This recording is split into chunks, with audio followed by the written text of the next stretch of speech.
আসলে জনগণের যে দুরবস্থা এটা আসলে সীমাহীন। এ ব্যাপারে আমি আশা করছি আমাদের মন্ত্রী মহোদয় তড়িৎ পদক্ষেপ গ্রহণ করবেন। ধন্যবাদ মাননীয় স্পিকার। উনি যেই প্রশ্ন বা যেই কথাগুলো উত্থাপন করেছেন কোনোটার সাথে আমি দ্বিমত পোষণ করি না। তবে এই কথাটা মাননীয় স্পিকার ওনাকে বুঝতে হবে, গত 17 বছরের স্বৈর শাসন, অপশাসন, দুর্নীতি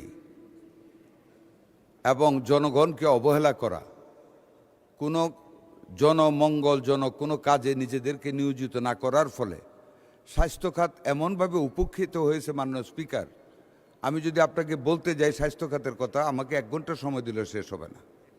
কোথাও কোনো রিক্রুটমেন্ট হয় নাই, অপরিকল্পিতভাবে যন্ত্রপাতি আমদানি করা হয়েছে যা প্যাকেটবন্দি অবস্থায় এখন বাঙ্গারির দোকানে যাচ্ছে। 18 কোটি টাকা করে 2টি রেডিওথেরাপির মেশিন খুলনা এবং ফরিদপুরে পড়ে আছে, যেগুলির বর্তমান বাজার মূল্য 11 কোটি টাকা।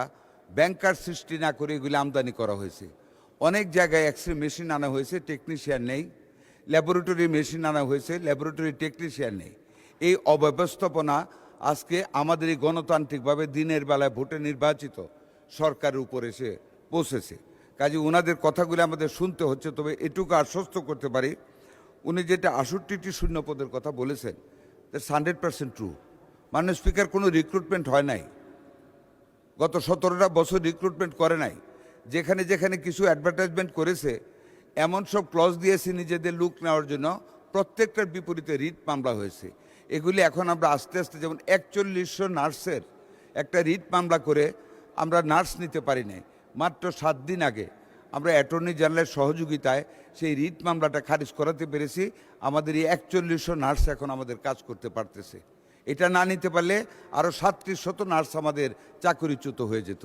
আমরা 5000 ডাক্তার আমরা স্পেশাল বিসিএসের মাধ্যমে অনতি বিলম্বে নিয়োগ করতে যাচ্ছি।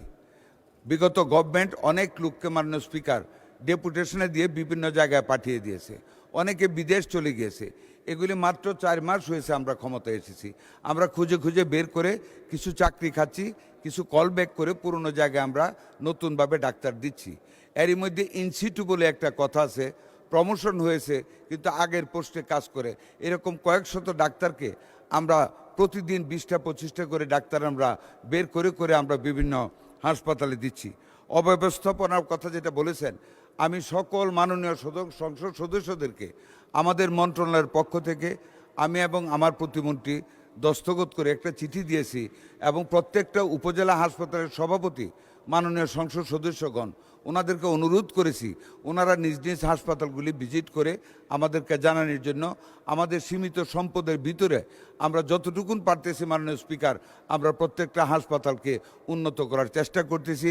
আশা করি আগামী কিছুদিনের ভিতরে আমরা ক্ষমতায় থাকতেই প্রত্যেকটা হাসপাতালকে নতুন রূপে আমরা রূপায়িত করব।